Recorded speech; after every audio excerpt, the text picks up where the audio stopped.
Oh, easy, easy, easy.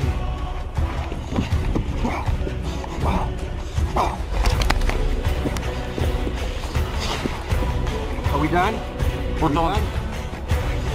Hello YouTube, Traveling Ronin here. This week I had the absolute pleasure of going out and training with Infinite MMA Academy. They are a group that is run by a gentleman, Adam Martinez. He's a Royce Gracie black belt, Pan Am medalist, and they had such a fantastic program. I ended up filming so much footage, I needed to break this video into 2 parts. This is part 1, where we're going to go over their Judo and Jiu-Jitsu program. So, let's go see what I learned.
Judo, it's that it is known for their sweeps and their throws.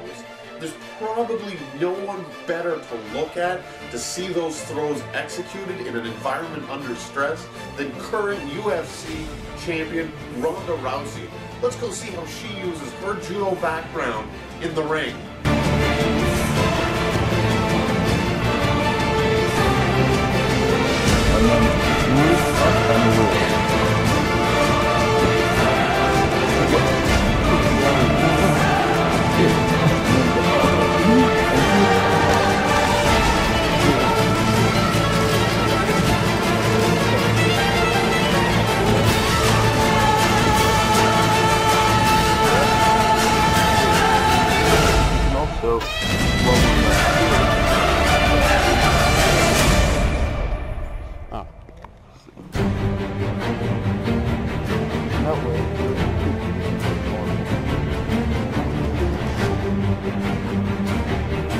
Once again, Ronda Rousey provides that awesome example as to how fast you can go, get those techniques. First round arm bars are what she's known for. This is someone who takes you down and slams in those locks very, very quickly. Again, really demonstrating that judo background that she's got.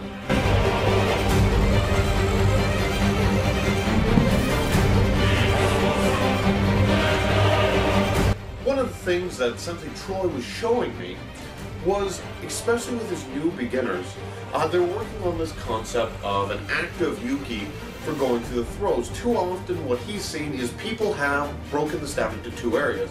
You've got an incredibly passive yuki where people are able to demonstrate the technique, try the throws. That's a little bit what I was doing earlier. And then they go into full sparring, and as beginners, you're so determined not to get thrown, people just lock up, and you get 2 people that look at each other and they don't learn anything at all. Instead, what he has his school doing is they are working on an active yuki. So that yuki is blocking anything that is bad technique. They're not just letting themselves get taken down, but instead they're working alongside that technique, and they're letting the person who is doing the throwing really get in, really practice their technique, but not have to worry about being countered, being thrown, so that they're both able to develop. And that was a fantastic way to take your training so that you don't have this slow progression of lockdown when 2 fighters looking at each other.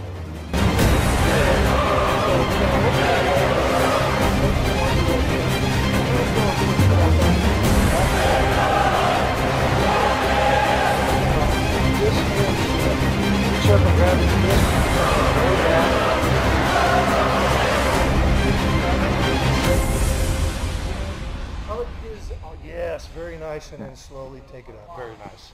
Beautiful. Kimura is a very popular technique to try to throw from the bottom when you're in guard. A really great way to look at this is Dan Hornbuckle's victory that he had in Bellator, and you can see that it follows almost the exact same sequence that we went through.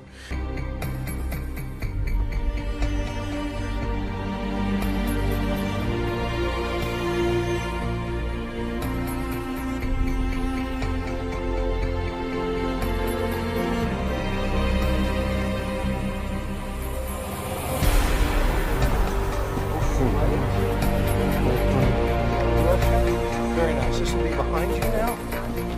You're going to hug right out here. You're going to keep that elbow in and pull it this way. You're going to base on your hand. The hips will come up off the ground and forward. This will drop.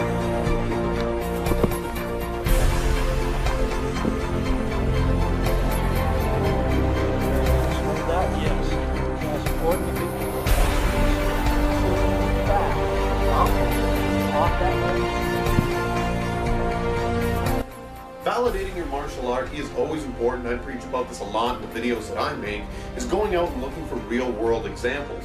And so we have such a history of UFC videos, and especially with the dominance of Jiu-Jitsu in there, we're able to find these techniques in many fights. So let's take a look at that belly sweep we were doing right here with Miguel Torres. You're going to see he posts up on his arm, first elbow up to the arm, then he swings his hips over, rolls right in the mount, exactly the drill that we were doing, and you can see it done with a lot of duress. It's taking place, and they both try to continue this chess match. Torres had an opening right there. Hesitated a bit. Beautiful sweep into full. Okay. Oh, easy. I didn't mean anything. Easy. So self-defense is a big part of the program here at Infinite MMA Academy, and that's because of the history of Gracie Jiu-Jitsu. Gracie Jiu-Jitsu comes from the streets. If you go back and you take a look at the first UFC, UFC 1, Royce Gracie goes in there fighting with almost no rules in that ring. And that's where Jiu-Jitsu really proved its dominance, is in a world where you don't have any real rules, you've really got nothing but yourself to rely on. We saw how active that self-defense aspect was, and that's been carried on to this day. They haven't gotten lost just in the sport aspect. They work a lot on the self-defense aspect. So let's see them put me through the ringer with some of their self-defense drills. Easy. I didn't mean anything, really.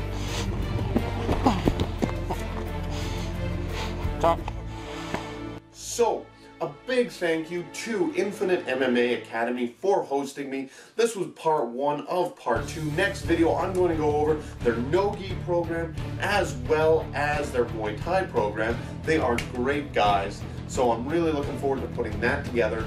And I really do want to give a big shout out to how effective their techniques are. The weekend after I was there, they went 5-0 in MMA and kickboxing competitions. So this is really an academy that builds top fighters. Now, if you guys like these videos, don't be shy. Leave a comment down in the comment sections. I always try to get back to people. If there's a type of martial art you'd like me to go out there and go try, I'm more than happy to do that. Hit that subscribe button. Also, you can check out our Facebook page where I'll post snippets of videos that aren't long enough to make it on YouTube or aren't part of necessarily this program, but still have to do with martial arts, as well as daily video updates from different martial arts that we find around the web. And finally, there's the blog. That goes into much more detail. Obviously, with writing, we can be much more specific as to what we see. So go check that out. Links are down in the description. Thank you very much for watching, guys. I look forward to seeing you again next time. Till then, keep training hard. I'm the Traveling Ronin.